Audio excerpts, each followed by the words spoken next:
салом арз мекунем ба шумо бинандагони гиромӣ ва алоқамандону дӯстдорони варзиш. дар ҳақиқат имрӯза ҳукумати ҷумҳурии тоҷикистон барои сурати фароғати наврасон тамоми шароитҳои мусоидро фароҳам меорад. яке аз ин муассисаи давлатӣ маркази хизматрасонии обшоҳро мебошад ки дар фасли тобистон барои истироҳату фароғати кӯдакону наврасон бисёр макони мусоид аст ва мо ҳайати эҷодӣ тасмим гирифтем то шумораи навбатии барномаи матинро бо дастпарварони федератсияҳои мухталифи ҷумҳурӣ аз ин макони зебо манзуратон намоем. ёдовар мешавем ки барномаи матин бо дастгирии раёсати кор бо ҷавонон ва варзиш шаҳри душанбе таҳия мегардад. ва хотиррасон менамоем ки шартҳои барномаи имрӯзаи матин дар шакли даставӣ аз рӯи варзиши обӣ сурат мегирад. маслиҳат медиҳем моро муддати ҳамроҳӣ кунед, чунки дар пеши моро бозиҳои ҷолибу шавқоваре мунтазир аст. дӯстони азиз, қабл аз оғози шартҳои барнома шуморо бо дастаҳо ва ҳайати якамон шинос мекунем. дастаи якуми барнома истиқлол ном дорад. дастаи дуюм бошад сомон ном гирифтааст. ва ниҳоят дастаи сеюм дӯстӣ ном дорад. бинандагони гиромӣ, инак мегузорем ба муаррифи ҳайати ҳакамон. устоди варзиши дараҷаи байналмилалӣ Алишер Каримзода,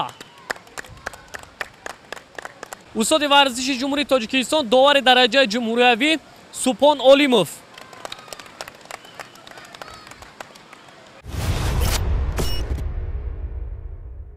тамошобинони азиз, шарти аввали барнома Батут ном дорад ва ин шарт дар шакли эстафета сурат мегирад. ёдрас мешавем ки ғолиб аз рӯи вақт муайян мегардад. инак дӯстони азиз, иштирокчии аввали дастаи Истиқлол Муҳаммад Ризоев шартро шурӯъ намуда аз дастаи Истиқлол. акнун ӯро мебинем ки чӣ гуна аз ӯдаи иҷро ин шарт мебарояд. бисёр як шарти ҷолибу шавқовар аст. бинандагони гиромӣ, ҳар як шахс дар ин шарт масъулияташ зиёд мегардад, чунки бояд аз ан ҳамин дастаҳо иштирокчиҳо тамоман танбалӣ накунанд, ҳамеша зираку ҳушёр бошанд ва мебинем дар ин ҷо зуд аз пой меафтанд, чунки ин Батут як ба худ як нозукие дорад ки зуд вақте ки варзишгар ба он мебарояд лағжиш дорад ва зуд шахсро аз пой меафтонад. ду нафар иштирокчии дастаи Истиқлол аллакай ба нуқтаи муайяншуда расиданд. сеюмини онҳо аст. онҳо зери шиёри як кас барои ҳама барои як кас мубориза мебаранд. кӯшиш намоянд то ин ки якҷоя қувваозмоиро хуб идома бидиҳанд. дастаи Истиқлол шартро дар муддати 1 дақиқаву 10 сония иҷро намуд. таваҷҷӯҳ мекунем ба маҳорати дастаи Сомон. инак иштирокчиёни дастаи Сомонро мебинем. бинандагони гиромӣ, дастаи Сомон дар намуди унифайти ғайрикасбӣ машқу тамрин мекунанд ва онҳо ин машқу тамринро дар ноҳияи рӯдакӣ зери роҳбарии устоди варзиши ҷумҳурии Тоҷикистон Зокир Уматқулов машқу тамрин менамоянд ва ҳамзамон дастаи Истиқлол низ дар ин федератсия маҳз дар маркази шаҳри Душанбе машқу тамрин менамоянд ва онҳо зери роҳбарии Алишер Каримзода устоди варзиши довари дараҷаи байналмилалӣ машқу тамрин менамоянд. ва акнун мебинем иштирокчии ниҳоӣ Аслиддини Баҳриддин самти худро каме дигар намуд ва боз ҳам кори худро мушкил намуд. иҷрои шарти дастаи Сомон 54 сонияро ташкил намуд. навбати тими дӯстӣ фаро расид. дӯстони азиз, акнун мебинем иштирокчиёни дастаи дӯстӣ ҳастанд. дӯстони азиз, ва мебинем на он қадар онҳо фаъол ҳастанд ва ин ҳеҷ боке надорад. варзиш аст. яке ғалаба мекунад, дигаре ба боғ рӯбарӯ мешавад. аҳсан мегӯем. бинед ки бисёр ҳунарнамоӣ хуб карда истодаанд иштирокчии дастаи дӯстӣ. ҳоло ин оғози шарт аст. дар пеш ҳоло шартҳои зиёд онҳоро мунтазир аст. бояд кӯшиш намоянд ки аз ӯдаи иҷрои шарт ба хубӣ бароянд. иштирокчии дуюми дастаи دوستی رو میبینیم چگونه شرط رو اجرا میکنند. آنها را ضرور است که باز هم صورت خیش رو بلندتر نمایند، فعال باشند، چون که در هر یک شرط برنامه تنها همین زیرکی و هوشیاری آنها میتواند که آنها رو با غالبیت روبرو بیاورد.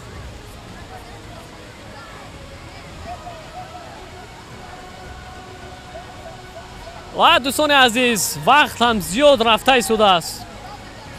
بسیار میبینیم که اشتراکچیان دسته دوستی به حضور هستند، یعنی آنها باید فارغبالی نکنند، زیرک و هوشیار باشند، هر یک لحظه و ثانیه خود را غنیمت شماریده از اودای شرط به خوبی برآیند. تیم دوستی شرط را در مدت 1 دقیقه و 25 ثانیه اجرا نمود و همینطور در این شرط دسته سامان دست بالا گردید.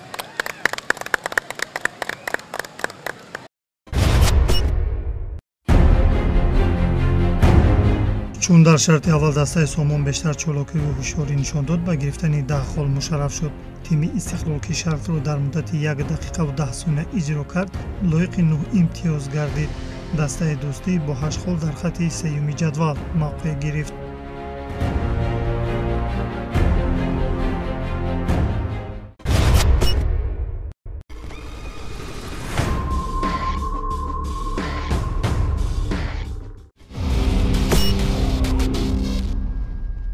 بینندگان گرامی، برنامه متین از مؤسسه دولتی مرکز خدمت رسانی آبشاران ادامه دارد. اینک رسیدیم به شرط دومی برنامه، شرط نوبتی گذشتن از تنها میباشد که این شرط برای اشتراکچیان کم مشکل تر است و با آنها هم قوه و نیرو لازم است، هم هنر شناوری. توجه میکنیم به این شرط. دوستان عزیز شرط نوبتی آغاز گردید. اشتراکچیان دسته استقلال مسئولیت را بر ذمه خود گرفته اولی شده از انمی تناب گذشته ایستادند. نخستین اشتراکچی دسته استقلال است، شرط را اجرا کرده ایستاده است و میبینیم که در این شرط با اشتراکچیان بارگر یادداشت میشویم که هم قوه و نیرو لازم است، هم هنر شناوری و هم آنها را ضرور است که باید چقدر زیرک و هوشیار باشند، دلیر باشند، جسور باشند و هر لحظه و ثانیه‌ای که برای آنها داده شده است بسیار یک تفکرانه استفاده نمایند، چون که در این شرط وقت سپری شده است از غالب از روی وقت معین می‌گردد. اولین اشتراکچی به نقطه معین شده رسید. دومین اشتراکچی دسته شرط رو ادامه می‌دهد، قوه آزمایی رو یعنی رقابت رو ادامه می‌دهد.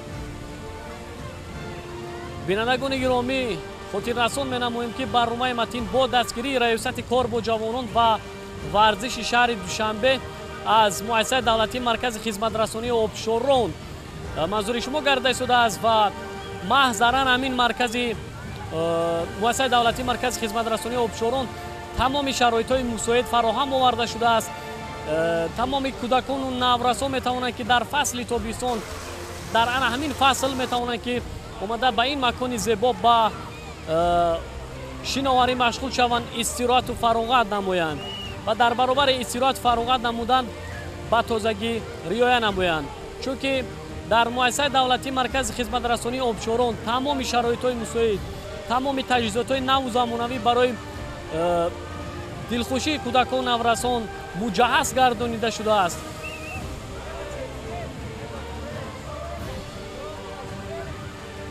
و اکنون میبینیم اشتراکچی دسته استقلال با مشکلی روبرو شد و او را ضرور است که باز زیر آب با سرعت بلند شنا کرده با نقطه معین شده بر بگردد.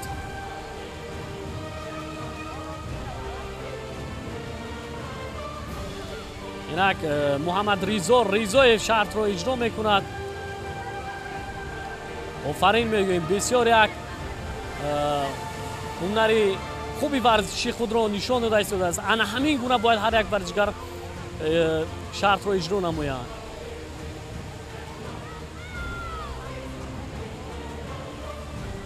دوستان عزیز الکی محمد ریزا فهم شرط رو اجرا نمود و میبینیم که زیر آب شنا کرده با نقطه معین شده آمده ایستاده است. زودتر باشد وقت سپری شده ایستاده است. دسته استقلال شرط رو در مدت 2 دقیقه و 56 ثانیه اجرا نمود навбати дастаи сомон фаро расид. Инак бинандагони гиромӣ, иштирокчиёни дастаи сомон ба шарти барнома пардохтанд. Акнун мебинем ки дастаи сомон оё метавонад натиҷаи қаблии хешро дар ин шарт нишон бидиҳад. Бинандагони гиромӣ, айни ҳол дастаи сомон пас аз иҷрои як шарт садрнишини ҷадвал аст ва кӯшиш карда истоданд ки дар ин шарт ҳам натиҷаи қаблии хешро такрор намоянд ва мо итминон дорем ки онҳо метавонанд ки аз зудаи иҷрои ин шарт ба хубӣ бароянд.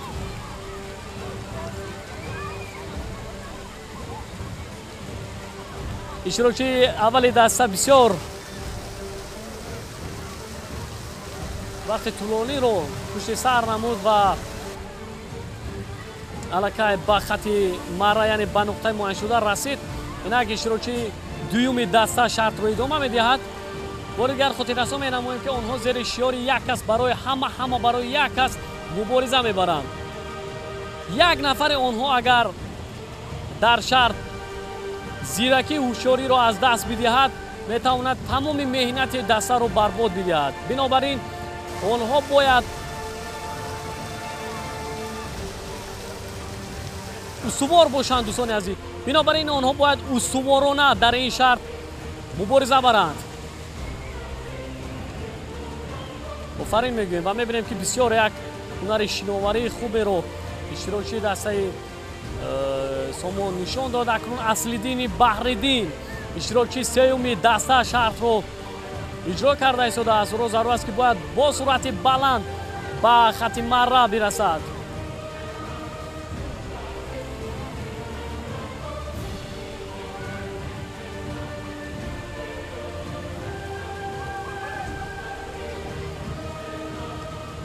офарин мегӯем аллакай Аслиддин ба нуқтаи муайяншуда аз як тараф расид ва акнун аз ин тараф мебинем ки чӣ гуна ба нуқтаи асли хеш бармегардад.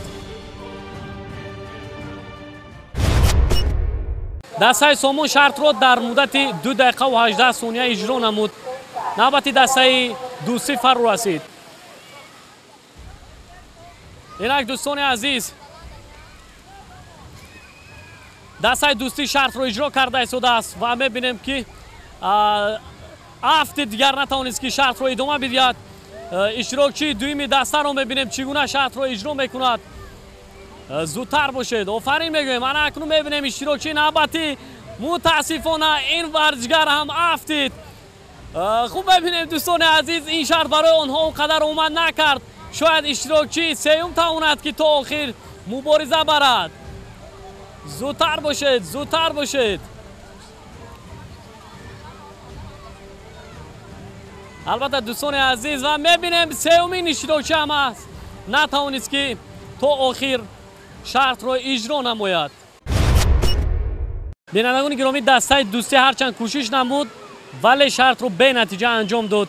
ба ҳамин тавр дар ин шарт дастаи сомон ғолибиятро ба даст овард.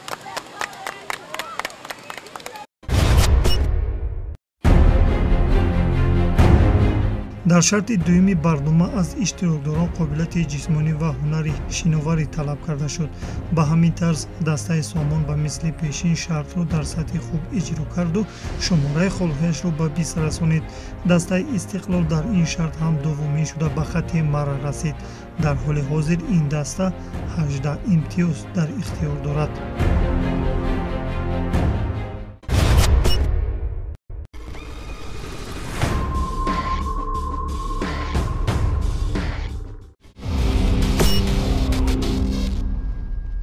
бинандагони гиромӣ, награзем ба шарти сеюми барнома. шарти навбатӣ шиноварӣ дар шакли эстафета мебошад. таваҷҷӯҳ мекунем ба ин шарт. шарти сеюми барнома оғоз гардид. акнун мебинем дар шарти шиноварӣ варзишгарон то кадом андоза аз зудаи иҷрои шиноварӣ мебароянд. аввалин шуда дастаи истиқлол шартро иҷро карда истодааст. дар ин шарт ва мебинем ки иштирокчиёни дастаи истиқлол то ҳол мақоми аввалро нагирифтанд. шояд тавонанд ки дар ин шарт натиҷаи хубтарро нишон бидиҳанд. муҳаммад Ризо Ризоев шиноварӣ карда истодааст ва мебинем ки зуд хаста мегардад. روز است که باید زودتر به نقطه معین شده بیاید. الکی اشتراکچی دویمی دسته استقلال شرط را اجرا کرده ایستاده است.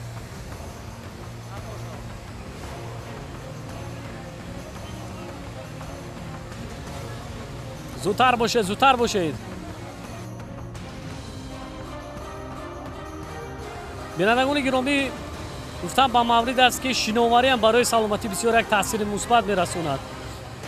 هر یک نفر اگر هر روز با شناوری مشغول شود، جسمی و بدن او همیشه سالم است و در این برابر شناوری خود این یک نمودی ورزش است و هر نفری که با شناوری مشغول می شود همیشه سلامتی خود را مستحکم و استوار نگاه می دارد. بیهوده نیست که پیشروی هر یک دولت از سالمی جامعهش وابستگی زیاد دارد. جامعه سالم باشد، دولت همیشه رو به ترقی می آورد. دسته استقلال شرط را در مدت 1 دقیقه و 45 ثانیه اجرا نمود. نوبت دسته سومون فرا رسید. اشتراکچیان دسته سومون با شرط برنامه پرداختن. اکنون می‌بینیم که یگانه نفرانی که در این شرط از عهده اجرای شرط شناوری به خوبی میبرایند محض همین اشتراکچیان دسته سومون است. احسن میگوییم به هنر و استعداد آنها خیلی خوب. الکی یک نفر آنها به خط مرایان به نقطه معین شده رسید. خوب نفر دیگر رو میبینیم.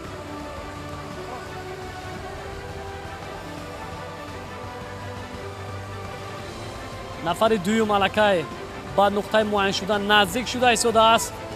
زودتر باشید، زودتر باشید، زودتر باشید. آفرین میگوییم. اصلالدین بحرالدین اشتراکچی سوم برنامه یکی از ورزشکاران نورس می باشد که در نمود اونیفایت غیر کسبی بسیار نتیجه های بلند نشان داده است. در مسابقه های شهری و ناحیوی، جمهوریوی و حتی بیرون از مرز وطن پرچم تاجیکستان را بلند برداشته است و میبینیم که بغیر از اونیفایت غیر کسبی در نمود شناوری هم بسیار یک هنر خوب دارد. زودتر باشید، اصلالدین زودتر باشید. اجرای شرطی دسته سومون 1 دقیقه و 19 ثانیه رو تشکیل نمود. توجه میکنیم به مهارت دسته دوستی. اشتراکچیان دسته دوستی شرط رو اجرا کرده ایستادند و میبینیم که آنها در مدت چند دقیقه به نقطه معین شده میرسند. زودتر باشید. برو ضرور است که باید در زیر آب شناوری کرده به نقطه معین شده برسد.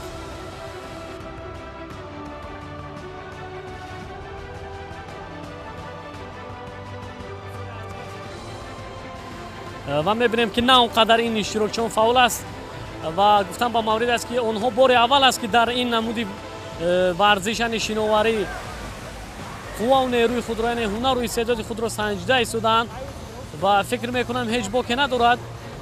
بار اول و باری داریم که در آینده آنها همین خطاگی های خود را اصلاح میکنند و میتوانند که در برنامه های آینده سربلندانه از عهده اجرای همین شرط ها به خوبی برآیند.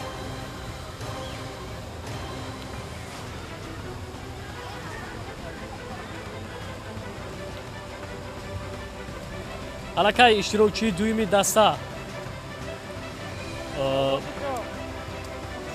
نزدیک شده ایستاده است.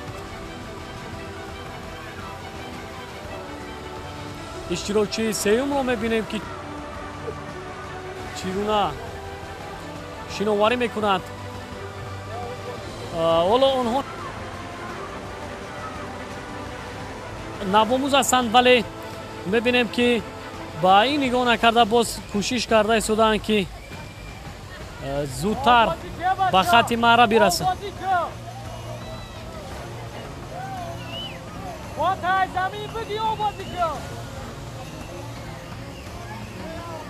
دوستان عزیز ببینیم که بسیار این دسته یعنی شاید خسته کرده باشند و ولی با این نگاه نکرده الکی به نقطه معین شده رسیدند. بینندگان گرامی دسته دوستی شرط رو در مدت 2 دقیقه و 14 ثانیه اجرا نمود و همینطور در این شرط دسته سامان چون همیشگی غلبیت رو به دست آورد.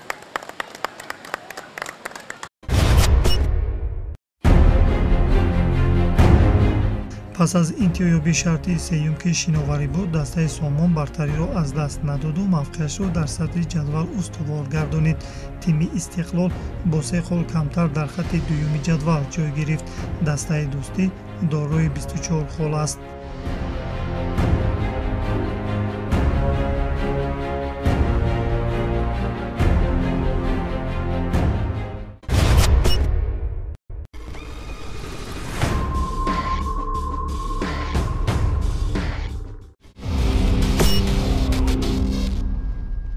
تماشابینان عزیز رسم به شرط چهارمی برآمد. در شرط نوبتی دسته ها از بلندی 15 متر توسط اترکسیون داخل حوض شناوری می شوند و شنا کرده به نقطه معین شده می رسند.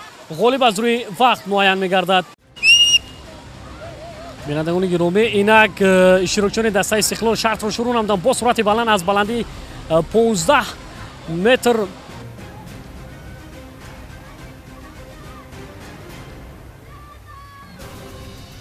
با سرعت بلند آمدن و اکنون در حوض شناوری آنها شنا کرده به نقطه معین شده نزدیک شده ایستادند. دسته استقلال شرط را در مدت 25 ثانیه اجرا نمود. توجه میکنید به مهارت دسته سامان. اینک دسته سامان رو میبینیم دوستان عزیز. دسته پیش صفی انا همین برنامه این محض دسته سامان است و میبینیم که در این شرط چگونه نتیجه نشان میدن. زودتر باشد آفرین میگویم. بینید که بسیار یک هنر و استعداد خوب را نشان داده ایستادند. احسن میگویم. بینید که بسیار هنر شناوری آنها در سطح بلند است. آفرین میگویم. دسته سامان شرط را در مدت 23 ثانیه اجرا نمود. توجه میکنیم به استعداد دسته دوستی. اینک اشتراکچیان دسته دوستی را میبینیم که چگونه در این شرط هنر استعداد خود را نشان میدهند و شاید توانند که در این شرط حداقل مقام دوم را به دست بیارند و میبینیم که حال هم آنها در این شرط از روی نمود شناوری کمی با مشکلی روبرو میشوند و همین گونه توانستند که با مهنت و زحمت تلاش زیاد به نقطه معین شده برسند. دسته دوستی شرط را در مدت 32 ثانیه اجرا نمود و همینطور در این شرط چون همیشگی تیم سامان غالبیت صاف را به دست آورد.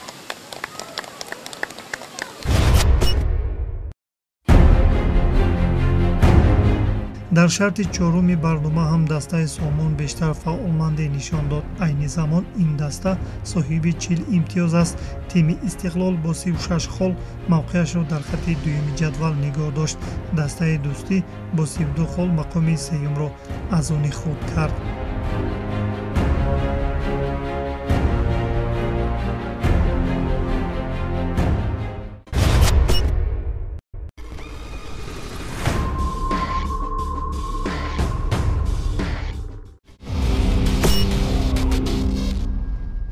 بینندگان گرامی رسیدیم به شرط پنجمی برنامه. در شرط نوبتی دسته ها با تجهیزات مخصوصی یاری رسان توسط همین اترکسیونی که شکل مورپیچ گرفته است داخل حوض شناوری می شوند و نکته نماند که غالب از روی وقت معین می گردد.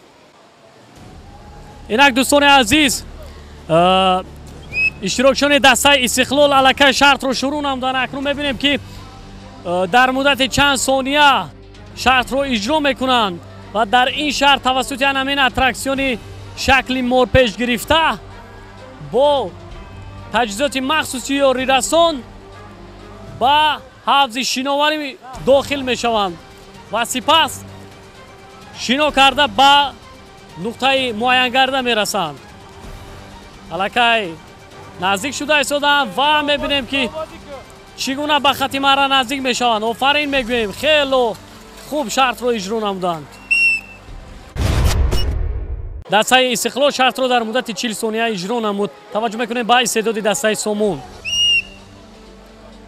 اینک دوستان عزیز اشتراکچیان دسته سامان رو میبینیم که چی گونه شرط رو اجرا میکنند. اکنون آنها باید با سرعت بلند توسط همین اترکسیون با حوض شناوری نزدیک شده و سپس زیر آب شنا کرده با انا همون خطی که معین کرده است با سرعت بلند اومده برسند.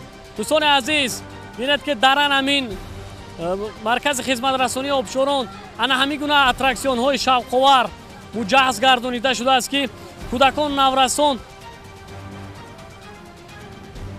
هنر شناوری را از خود نمایند. اجرای دسته سامان 45 ثانیه را تشکیل نمود. نوبت تیم دوستی فرا رسید. اینک اشتراکچیان دسته دوستی را میبینه. بینندگان گرامی شرط را اجرا کرده ایستادند. پس از چند لحظه غالب این شرط هم معین میگردد.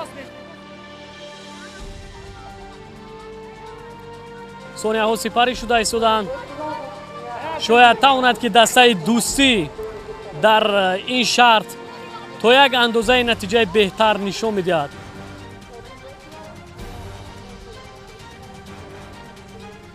الکی نزدیک شدند.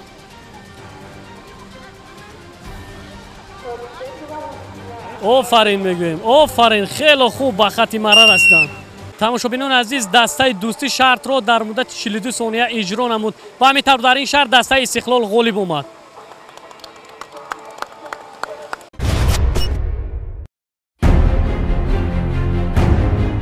баъди ҷанбасёбии шарти панҷум дастаи сомон садрнишин аст. дастаи мазкур 48 холро дар ихтиёр дорад. тими истиқлол дар шарти панҷум натиҷаи беҳтар нишон дод ва ба рақиби аслаш тими сомон наздиктар шуд. тими дӯстӣ бо 41 имтиёз дар хатти сеюми ҷадвал қарор гирифт.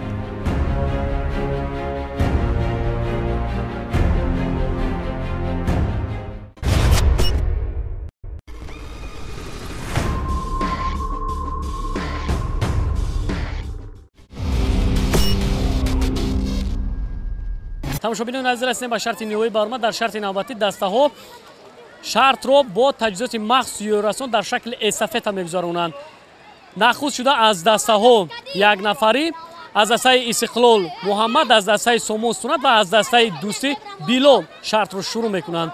таваҷҷӯҳ мекунем ба ин шарт.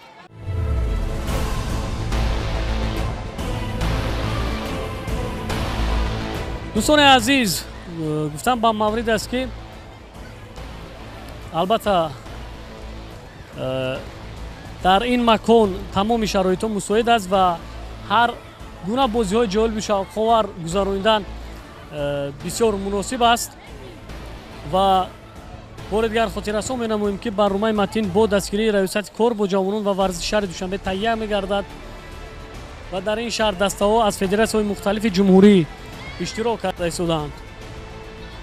аҳсан мегӯем ба иштирокчии дастаи сомон суннат бисёр суръаташ хуб аст ва пешсафиро аз даст надода кӯшиш карда истодааст ки зуд ба ҷои анамун нуқтаи муқаррарӣ барбигардад. иштирокчии дастаи истиқлол муҳаммад ризо ризоев ҳоло ҳам дар ҷои дуюм аст дар ин шарт ва иштирокчии дастаи дӯстиро мебинем ки бо иштирокчии дастаи истиқлол мубориза бурда истодааст. рақобати ҷиддӣ ба назар мерасад.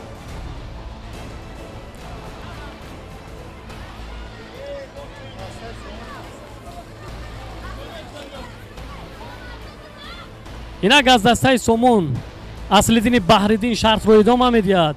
дуюмин иштирокчии даста аст ва аз амалҳои аслиддини баҳриддин маълум аст ки он қадар яъне бо таҷҳизоти махсус ёрасон хуб шино карда наметавонад, вале акнун мебинем ки каме бо анамин таҷҳизот унс гирифт ва аҳсан мегӯем аллакай нозуки инро то як андозае дарк намуд, суръати худро баландтар намуд. офарин мегӯем. اشتراکچی دسته استقلال دومین اشتراکچی شرط رو ادامه داده است و از دسته دوستی هم اشتراکچیان شرط رو ادامه میدهند. از دسته دوستی سید احسان صالحوف شرط رو ادامه داده است. پس از یک دور دیگر آنها اومده به نقطه مقرری و باز سومین اشتراکچیان شنا میکنند و به همین این شرط به انجام میرسد و در این شرط یعنی پس از چند لحظه دیگر غالبان معین میگردند.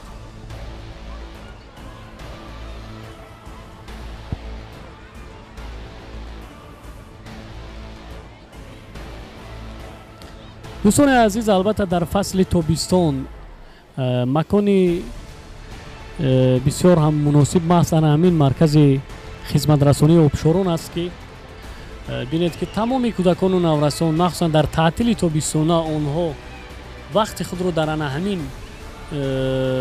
حوضهای شناوری میگذرانند. البته برای سلامتی آنها بسیار یک فایده خوب دارد.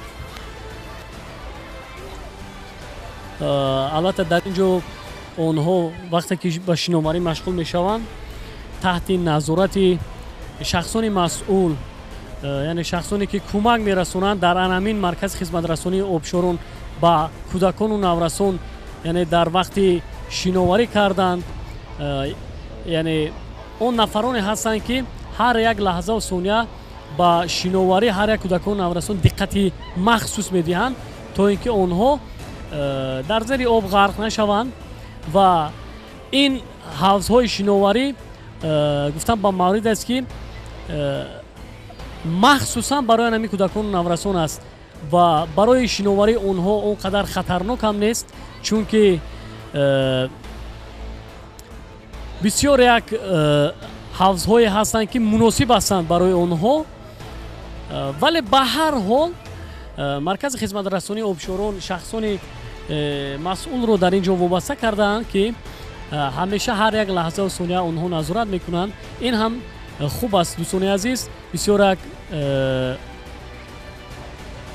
تأثیر خوب میرساند، چون که کودکان و نورسان در وقتهای خولگی خود یعنی در دریاها در کلها به نظارت شناوری نمیکنند، چون که بسیار یک خطر کلان دارد. دریاها و کلها آنها به آن مکان نمیروند و کوشش میکنند که اومده وقتی خود رو محض در همین جا سپری نمویند.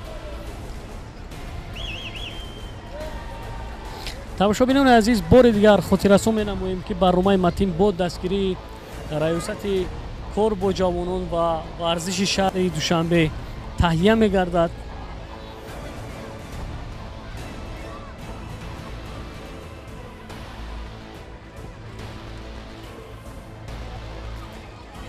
الکه اشتراکچیان نهایی شرط رو ادامه داده ایستادند.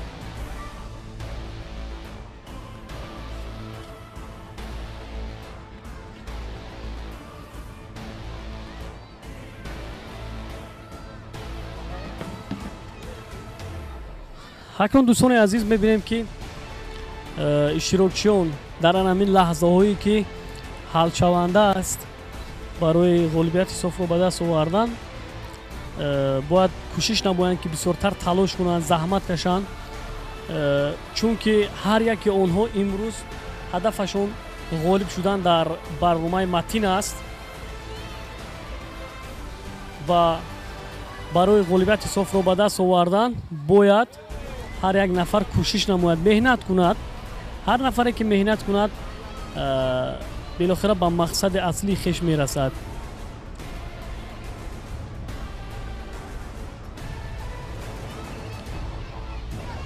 احسن میگویم الکه اشتراکچیان دسته سومون با خط مره یعنی به نقطه معین شده هستند.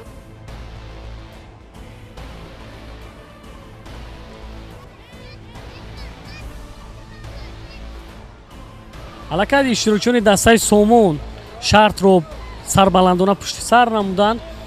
مبارزه میان ду даста ҳоло ҳам идома дорад.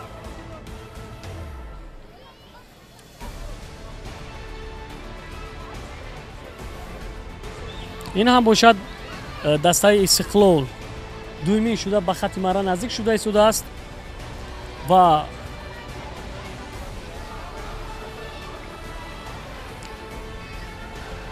дар барномаи имрӯза дӯстони азиз худи шумо мушоҳида намудед, худи шумо шоҳид будед ки кадоме аз ин дастаҳо беҳтарин буданд ва барои унвони қаҳрамониро ба даст овардан яъне кадом даста лоиқтар буд ва ин ҳам шарти ниҳоии барнома буд. дӯстони азиз, акнун пас аз анҷоми ин шарт ғолиб ва ҷоизадорони барномаи имрӯзаи матин муайян мегардад. аллакай иштирокчии дастаи Истиқлол ба нуқтаи муқаррарӣ омада расид ва иштирокчии дастаи дӯстӣ ҳоло ҳам шиноварӣ карда истодааст.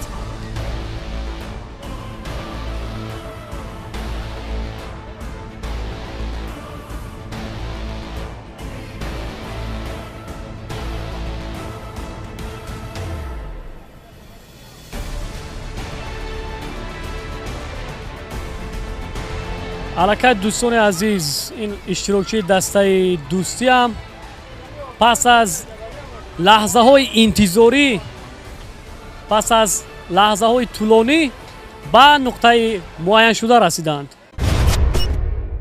дар ин шарт дастаҳо шартро дар шакли эстафета бо таҷҳизоти махсуси ёрирасон гузаронинданд ва ҳамин тавр аз миёни дастаҳо тими Сомон чун ҳамешагӣ ғолибиятро ба даст овард.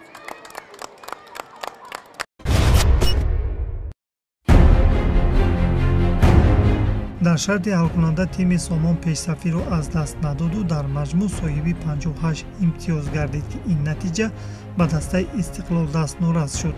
тими Истиқлол бошад 55 хол дорад. дастаи дӯстӣ аз ибтидо то фарчо мавқеашро дар барнома тағйир надод.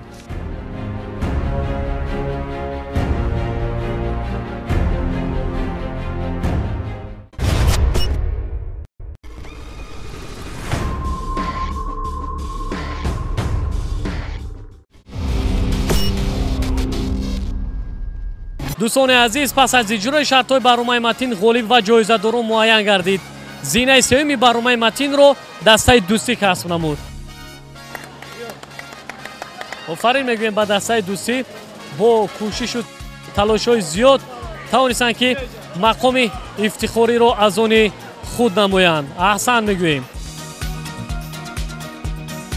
бори аввал аст ки дар барномаи матин иштирок кардем ва сазовори ҷои сеюм гаштам. ин натиҷа барои мо натиҷаи калон аст.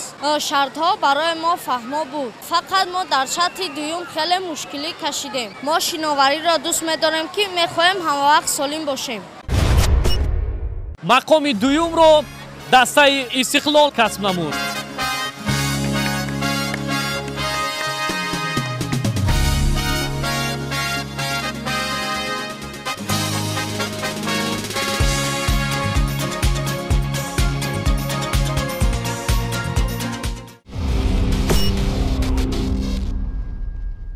дар ин барномаи матин ҷои дурумро ишғол намудем. рақибони мо хеле пурқувват буданд. мо мехоҳем ки аз барномаи дигар ҷои аввалро ишғол кунем. дар ин барномаи матин ҳамаи шартҳояшон ба мо маъқул буд. ин макон ба мо хеле маъқул шуд ки мо дар ин ҷо истироҳат кардем, ҳам фароғат кардем. ман дар оянда мехоҳам ки аз варзиши юнифайд чемпион шавам. тибқи натиҷагирии ҳайати ҳакамон, қаҳрамони барномаи имрӯзаи матин дастаи Сомон гардид. офарин мегӯем ба дастаи Сомон барои иштироки фаъол, барои як боз ҳам нишон додани ҳунару истеъдоди худ, барои фаъол будани худ имрӯз онҳо тавонистанд ки унвони қаҳрамониро ба даст оварда сазовори медалу ифтихормаҳои гуногун гарданд.